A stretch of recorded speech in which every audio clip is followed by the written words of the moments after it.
Hello and welcome back to the AI Marketers Playbook, where we cover actionable frameworks to help you leverage AI in your business.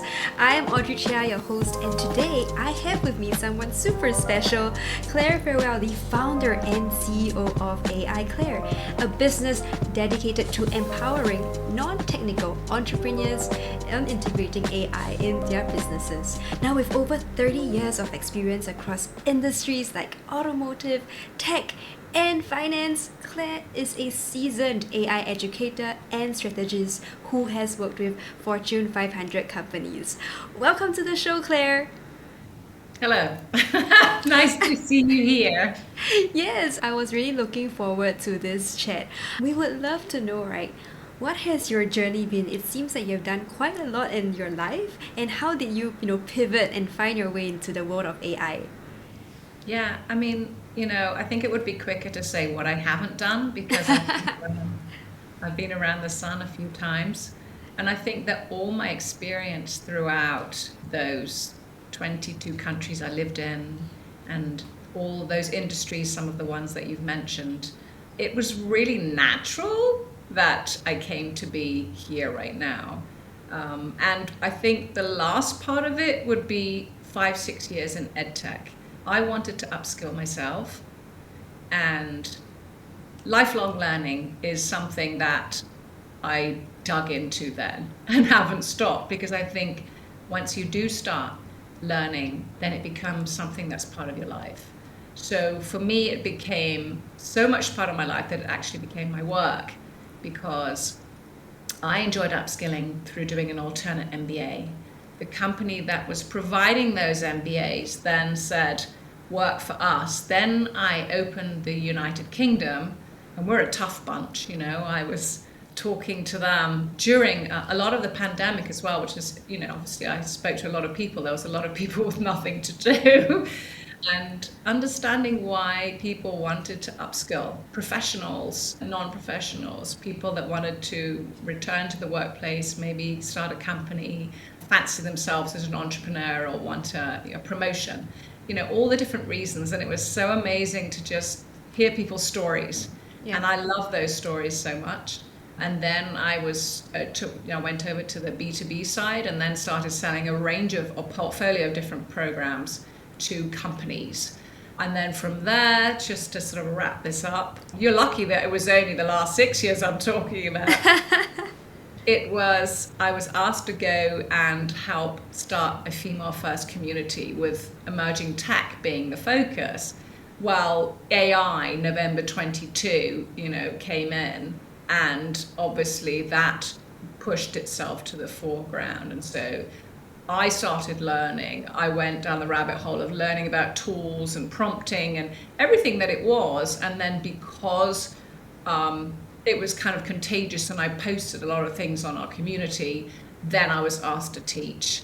And then this year, since January, I've just been teaching Fortune 500s, and there's also, I'm a volunteer for Women in AI Spain, and so I'm an events coordinator. We can talk about that too if you like. Wow, it's super cool to hear. I think one thing that I love about what you said is the idea of lifelong learning. And I think you are that beautiful idea of that. And a lot of people think that once they finish school or they're a phase in their life, right, then they're just going to be, at work. But AI is also a new skill set in which you have to learn.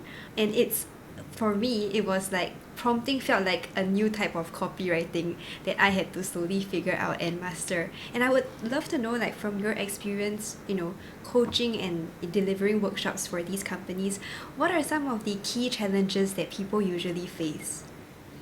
Yeah, there's such a different array of people as well, that I see across so many different industries and different roles. So at the beginning, it was, if I'm talking, which mostly was within companies, I have to find out first off, what their roles were. And I wanted to know before so that I could really break it down, because there was a lot of confusion. And then you have, let's say you have a room full of 100 people, you have always got a percentage of people that are technical. So it's always gauging where people are when it comes to technology, which is the majority out of it, And then, how from 1 to 5 have people even looked at AI? Because we live in a bubble, Audrey. We just sometimes assume that everybody, uses AI as much as us. And of course, as time moves on, I think, there'll be more people like us. But yeah, I mean, it's so surprising. I mentioned some tools, and people, the other day I was talking at a big company, and they hadn't heard of Perplexity. The entire room, and it was international. Wow. Right? Yeah, I was saying, wow. it's incredible. So I hope that answers your question, but it's always about, just really gauging people's levels, and then, focusing in. If you've got a whole room that you have to try and, do something, productivity tools, for that's available for use cases that they can use. But then when you start to get more specific, it gets easier to dive deeper into it, because there's so much to learn. Yeah, absolutely. And for the companies that you have been coaching, right, how is leadership or management dealing with the fact that AI is here? I guess they would be more open to it since they're having, these workshops with you. But have you met people with certain mental blockers when it comes to adopting AI? Yeah, absolutely. I mean, I'm talking about companies on this side of the world. I'm talking about, European companies, but then without naming names, some are much more long-standing traditional companies that, even though I've been given the green light to come in, they only have ChatGPT 3.5 at the time. So there's only so much that they can do. So when you face all of these people in front of you and they go, oh, that's lovely, but I can't. It's like, yes. So, let's try not to be too frustrated. This is what you can do with it. Yeah. And then when you get the green light, because people are facing, data privacy, and these things take a long time, particularly in an enterprise. Some companies are much more advanced than others. So it's you can't say that every company is the same at all. You just treat it differently each time. Yeah, definitely. I think one interesting point of view would be like how firstly receptive leadership or management is to adopting AI, but secondly, how agile is the company to be able to adapt and then to embrace the new tech and figure everything out. As well as maybe the third point of how the people within the company have to pivot and adopt the new technology to change, right? So maybe with that in mind, right, for individuals themselves who are, trying to leverage AI, usually when you coach them, what are some of the first few things you get them to understand? Are there any specific concepts or tips that you usually give someone who is new in an organization just figuring things out? Yeah, I mean, just with somebody that's never even been in AI, and there's just been so much buzz around it, so much of a trend at the beginning.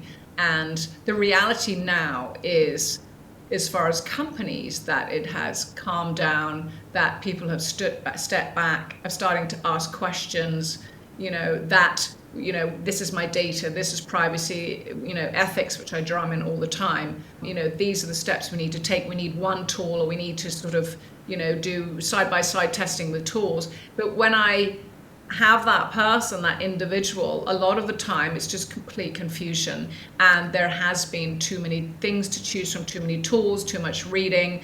We have so much information available to us, and so it's really hard to put the time management in the day, set aside the time, and for companies to clearly put it across and have meetings with their employees to say, listen, we're going to do this one tool. This is the clear message, and I want the feedback, and I want to monitor it. It is an effort. Yeah. You can't just throw things at people. You need to monitor it. And a lot of the problem is that businesses, they manage to tick along in a big mass. And so we find that you have to clear up the mass, the actual business itself, and then see where bit by bit, once that's fixed, to add things on, like project management tools. How many people you speak to that they don't use project management tools because it's just a nightmare at times because you get too many emails and too many reminders. And so there needs to be methodologies that actually work that people can use, because otherwise it just becomes so stressful. So sometimes I've had to take it all back, and we've even, as I said, have to start again because, 25 tables of 10 people are saying that this project management tool's not working. Wow. Yeah. So, yeah, there's existing problems. To your point, right? Sometimes it can be very overwhelming, and maybe sometimes less is more, which is why I even tell my clients in their copywriting workflows, you don't need 100 tools. Let's just pick one or two and then really learn how to leverage it. And that's how you see like maximum productivity gains with minimal kind of time and resource investment. Whereas if you spread your attention everywhere, you'll find that you won't get anywhere, right? And speaking of tools, right, Claire, are there any specific tools that you usually recommend companies to start with? Yeah, I mean, again, it's always on a case per case, but it tends to be that I have favorites that are long-standing companies that, first off, have solid privacy in place. And that's something I always stress, that you need to check that and keep checking it, because with all those updates that they can make without letting you know. Productivity tools. So, obviously when somebody has an LLM, whether it be, the chatbot like ChatGPT or whatever it is, Microsoft, etc., understanding that there could be, if you're beginning, a framework of prompting to teach a very basic prompt framework to keep people sort of, going in one direction, to sort of with the practicing, and then moving along. I like to teach a GPT, if we're obviously talking on ChatGPT, I like to create a GPT to solve problems, whether it be an airline customer service GPT or an HR assistance, because there are always questions in HR that are sort of after hours or silly little things that you'd be scared to ask for, like, my headphone or whatever, something doesn't have batteries, and I feel nervous to ask. So, you have all that in a GPT, and it's like, oh, if you need batteries or if you need this, you just, contact this poor person, whatever, with the phone number. But, and then I like to teach, obviously, when it comes to research, again, we talk about perplexity, but then you could talk about like consensus and things like that, depending on the needs. And then I think my party favor has always been, depending again what the company uses, although it ties in nicely with PowerPoint, is Gamma. I mean, Gamma was one that came out, I think it was March 23, and it still just surprises me beyond belief when people haven't heard of it.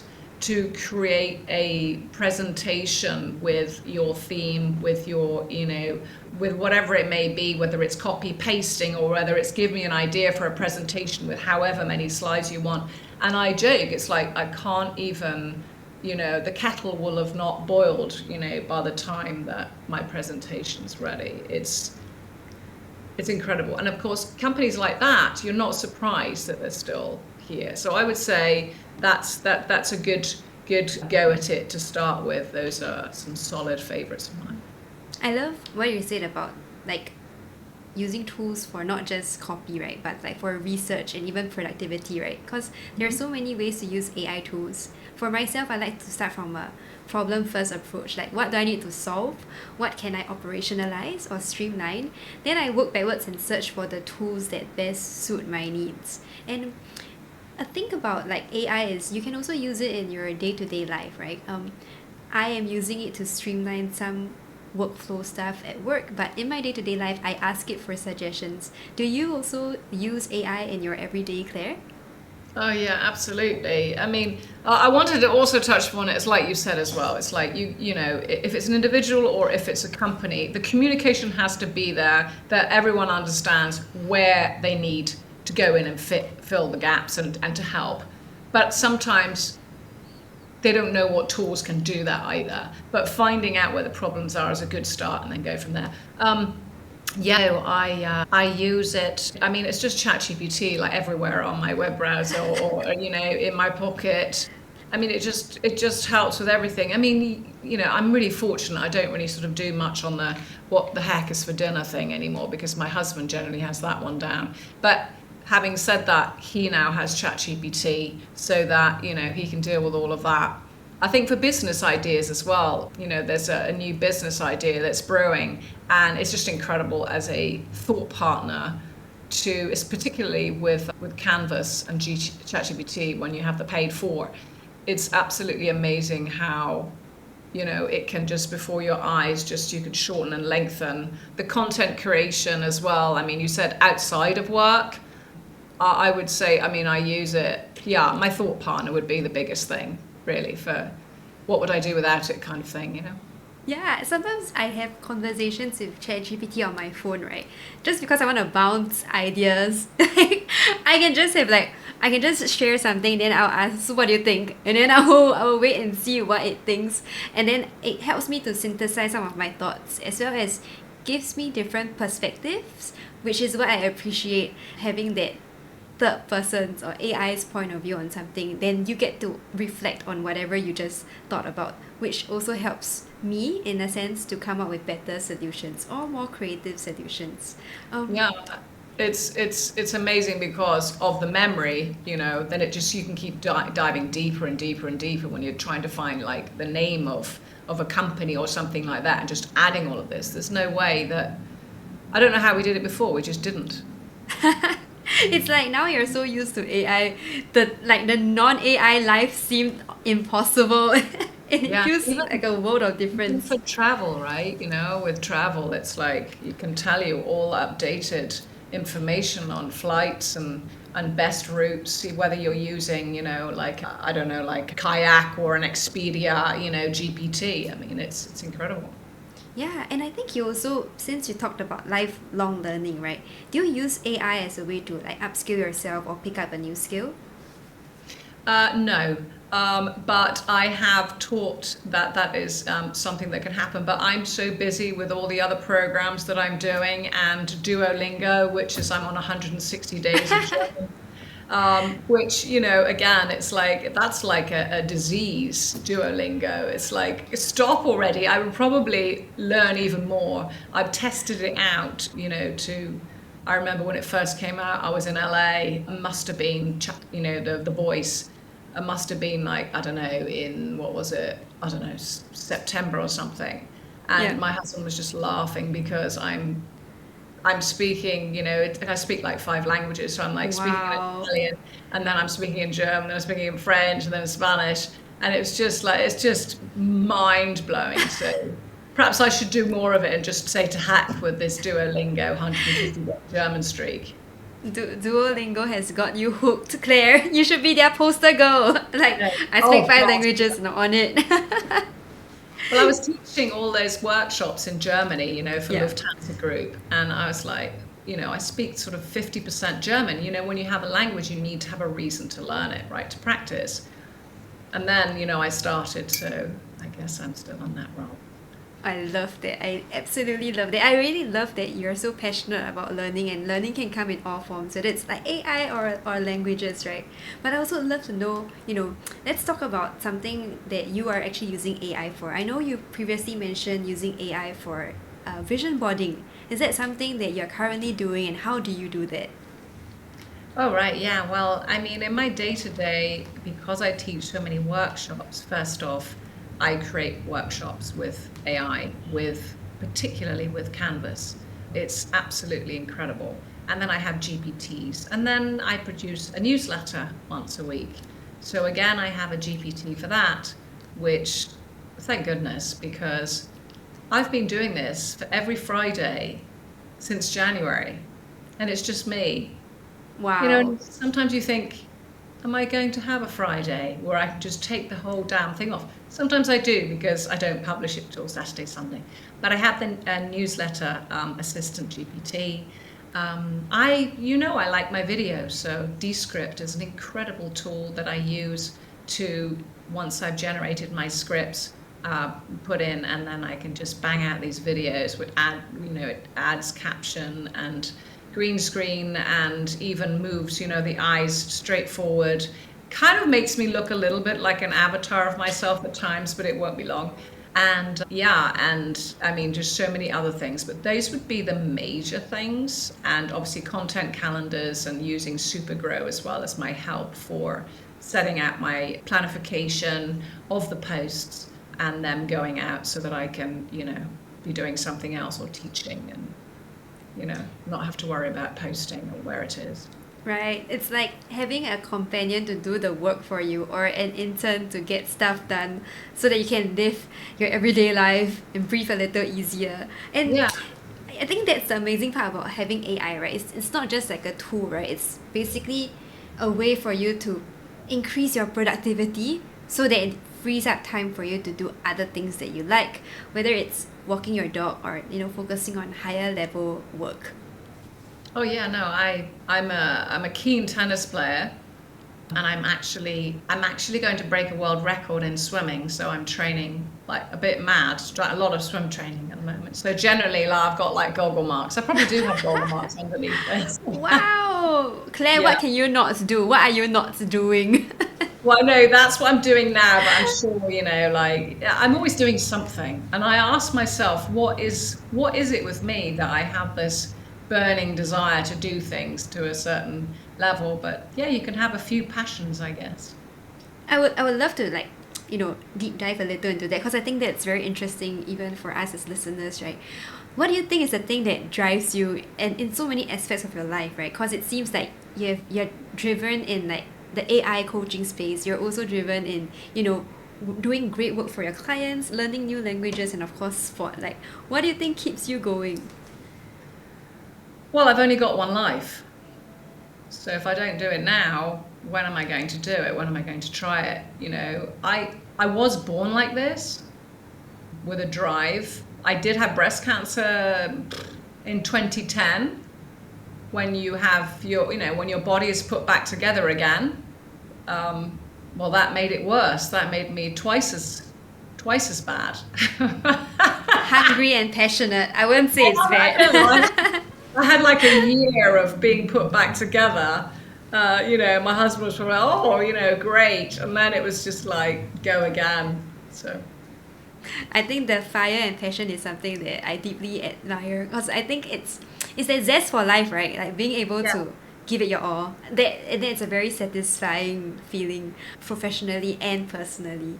But I don't think that my philosophy is actually nothing is impossible, and Barbie stole it from me. Hers is everything possible. So I don't know who came up with it first because we're kind of around the same age. But I just think you just got to do it. The only person to stop yourself is you. So you might as well not get in your own way. Yeah, we should trademark that, Claire. I think you can own that. Barbie stole it from you. Yeah. But going back to like what you said about vision boards, right, and maybe using AI in your workflows, I think it would be great if you could show us or do a demo to let our listeners or viewers basically understand what your workflow is kind of like. Yeah, well, I mean, I really wanted to share a vision board because I just think we're 4 weeks away from Christmas Day. Whatever anybody celebrates. For me, it's 4 weeks away from Christmas Day and my birthday. So it's a big... And, because it's a birthday, whatever. But it's very powerful. And I'm not, you know me a little bit now by asking me about what drives me, my passion. But I'm going to tell you that I've always focused, whatever I've focused on, I've always got it. Now, it's okay as well to not know what you want, but to admit that you don't know what you want. Because otherwise it's this sort of fight of, I'm supposed to know what I want, but it's okay not to know. And you just go with it until you know what you want. But when you know what you want, and then you create a vision board, I'm going to show you the magic of it. And I know you're all so excited now. Shall I share my screen? Yes, please. I would love to see that. All right. So I'm going to take you to my Canva, magical place of Canva. So first off, actually, what I'm going to show you is an example of what I created for 2024 around this time last year. So let's make sure I pull the right one up. I'll just blow this one up bigger over here. Can you see that one? Yes, perfect. Okie dokie. So this is a very simple format. I'm going to show you how to do it. There's lots of different templates in Canva, and it's a free one unless you have the paid. And I just wanted to separate it into these simple areas, and this is what I wanted. So independence, it's interesting that I called it independence, but there we have generating a very strange looking butterfly, but whatever, it's swimming. Sharing, which I was not teaching like I am this time last year, so it's been an incredible year teaching AI workshops. And then travel, I mean, you've always got to have some travel, right? And then shared dreams. My husband is much cuter than this guy. This is just dreadful, but that's, my thinking of his, I share his dreams. Again, my daughter, she didn't know which university she was going to go to, so she had high hopes. And my other daughter is, very much into drama and art. This is very personal, sharing my life with you all, but I think it's very beautiful, bad. Yes. So now let's quickly go and show you how to create a board. So first off, if you just want to go up where we have the search bar and just search Canva templates and then just put vision board, even though I've already done this before, so that you can see, all right, search for vision board. And then you're going to see there's so many different templates. And depending on the kind of thing that you want. Now, when you see these little pro, that means you've got to upgrade and pay for it. And we don't want to do that today. So what I'm going to do is I'm going to choose, let's say, this one. And I can customize this template. And this is free and free cents. So then what I'm going to do is there's various ways of actually uploading pictures. So we can go to uploads and we can just basically upload files from here, right?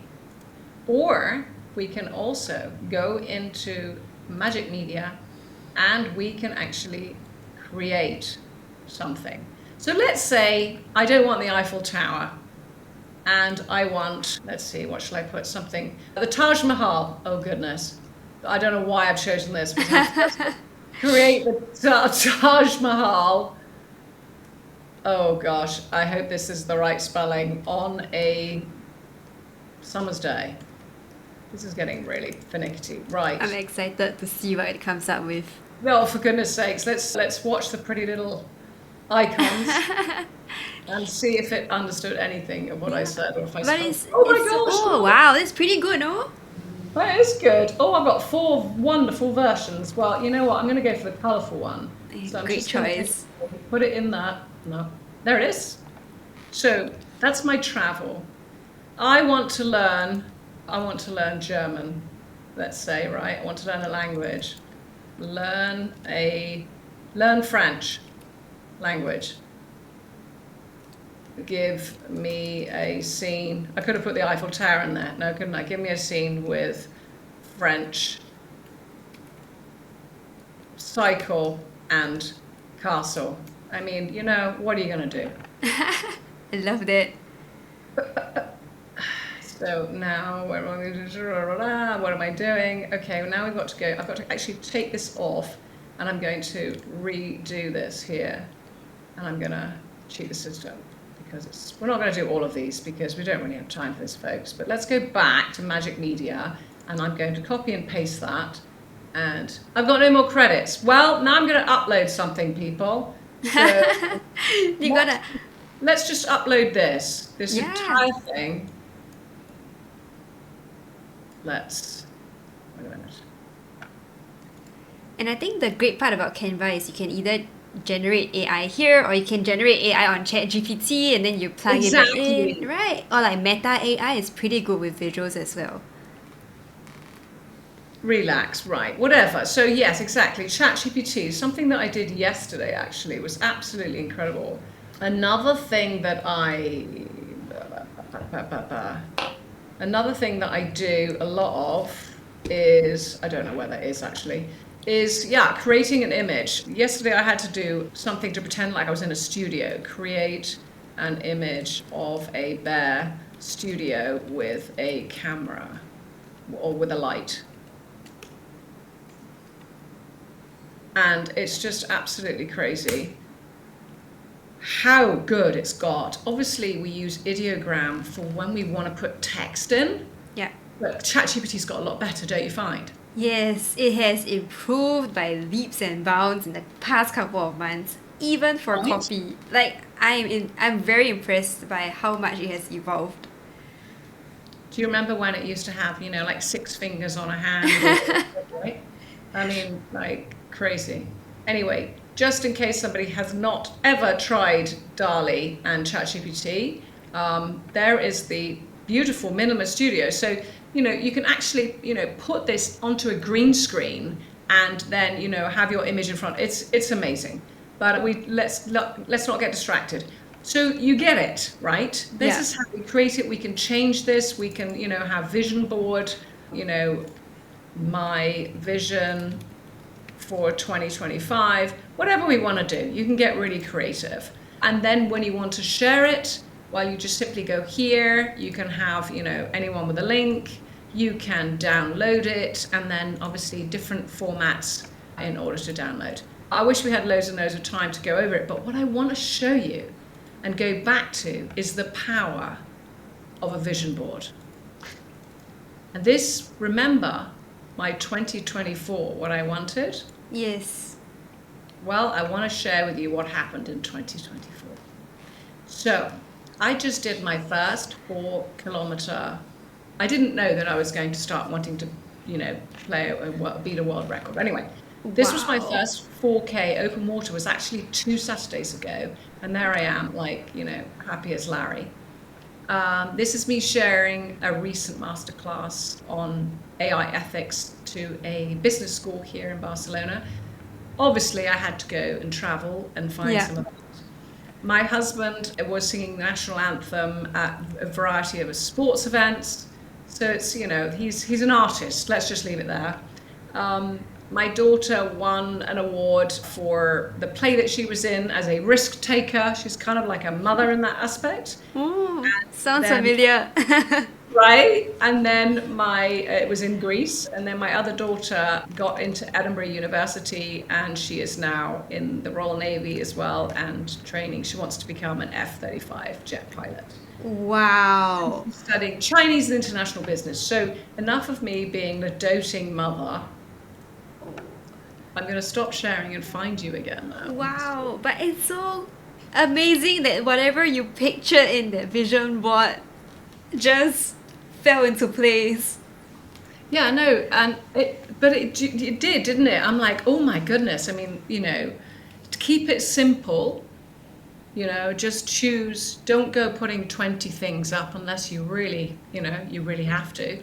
I wanted to keep it simple, and it's surprising. And then you can put it on your desktop. You can, if you want to hide it, and put it on your mobile phone, or if you want to put it in a locker, and print it, or on your wall. It's not that I looked at it every day, even, because, it was just sort of hidden, I think, even on my, in my documents. But it's very powerful. Yeah, and I think like what you said, being able to combine or like visualize what you want to achieve with the help of AI, or even without, right? It's something that helps you to align your internal values as well as your goals with a super clear objective you want to achieve, and then you work towards that, or you visualize that kind of success. And I think that is the beauty of it. And I think for Claire, you seem to be someone who has achieved quite some in your life. Yeah. Do you have any, like, looking backwards, right? And this is also pivoting away from AI, but I think it would be an interesting topic. Like, looking backwards, right? What are some of your maybe either proudest moments or biggest lessons you have learned from, setting visions and chasing them? Yeah, no, I mean, first off, it was what I'd said before about not fighting, just letting go if you don't know what it is. I was in the modeling industry for way too long and wanted to get out, but didn't know what I wanted to do and what that looked like. And Yet I wasn't going to, be satisfied with anything less than what that was, which was a feeling, and then it became very apparent. My greatest gifts are my husband and my children, unquestionably. It really is about your family, and at the end of the day. But yeah, I don't want to be on my deathbed and not think that I have lived my life to the fullest. So I think that is the drive, and is it. And don't think that you can't do something. Just try it. You won't know Yes. unless you try it. I love it, and I think there was this line, right? You miss 100% of the shots you don't take. That's at least Yeah. something that I remind myself, even when I feel Yeah. fearful What's about taking a yours? risk. Yeah, I think I have so many lessons that I've learned on my journey so far of like building my own business. I think one thing that I learned is fail fast and learn faster. So that is a mindset that has helped me a lot, even in the world of AI, right? Testing different business models, testing different tools, figuring out my own business and how I'm going to survive as a copywriter in an AI space. That took a lot, of like figuring things out and being afraid to try. But for me, like learning fast and being okay with like failing and learning is something that has helped me a lot in the journey. I think, and having mentors as well, whether, I mean, obviously, you know, ChatGPT is great, with privacy, whatever, and you want to have thought partners, but having mentors, people that have been there before, is really important. And I think another thing is in teaching, I'm actually learning, and which is why it just keeps going. And when you even go and stand in front of people, you're always learning, and that door has to be open because you want to know. They can teach you. Awesome. I love that. So for listeners who are, in the phase of still learning about AI, what are your top three tips for them? So for example, someone who's still new or in an organization who hasn't actually leveraged AI, what are three things you would tell them? Right, well, take a deep breath, right? I think again, it's what is the reality? It's like learning a language. Why do you need to learn a language? Are you going to practice this? Is it something that's repetitive that where are areas that, it can help you with it? Are you somebody that writes, social media for, a small company? Do you do HR? Whatever it is, just sort of map it out. Take your time to just look at areas where there's that repetition where you think it can help. And then you need to be, how do you find out if you're on your own or you're a business owner and you haven't got a team of people out there sort of looking on your behalf? Well, I mean, finding ways, communities, mentors, whether it be LinkedIn, whether it be, webinars, whether it be events, there's nothing like face to face, and ask questions. What are other people doing? Don't prejudge, just keep an open mind, and again, one thing at a time, just test it out. There are free trials for a reason. It's free to try. And if you don't like it, then don't pay for a year up front, try something else. Maybe, like the person next to you, it works for them, but maybe for you it doesn't. So just to listen to that, I think, to see if it satisfies what you need. Yeah. So don't be afraid to try. And I think taking those baby steps in testing out just one new thing a day makes a big difference in the long run. It's Or a not like, week. oh yeah, a week. Yeah, I think if you were to just spend an hour a day actually for 1 week, you will see an immense difference in your lives, whether it's in the personal or professional space. You will see a change, and I think Claire and I have experienced that ourselves. So where can our audience find you, Claire? Right, well, yeah, if you would like to follow me on LinkedIn, you can find me. Obviously, it's Claire Farwell. I also have a newsletter that comes out every Friday, which is again on LinkedIn, so you could subscribe there. And that's it. That's it, unless you're in Barcelona. That's also a great idea. If I'm ever there, you know who is going to hit you up. I just saw Justin. Just Really? Oh, wow. huge I'm mistake. really wow. I'm just a tiny bit jealous, but maybe Yeah, next time I'll be there and then I could be like, hey. yeah. So, thank you so much, Claire, for joining us. It was a pleasure having you on the show, and thank you guys for tuning in. Don't forget to subscribe to the podcast and hit the bell for more actionable AI marketing insights. We'll see you next time. Thanks for Okay. having me. Bye bye.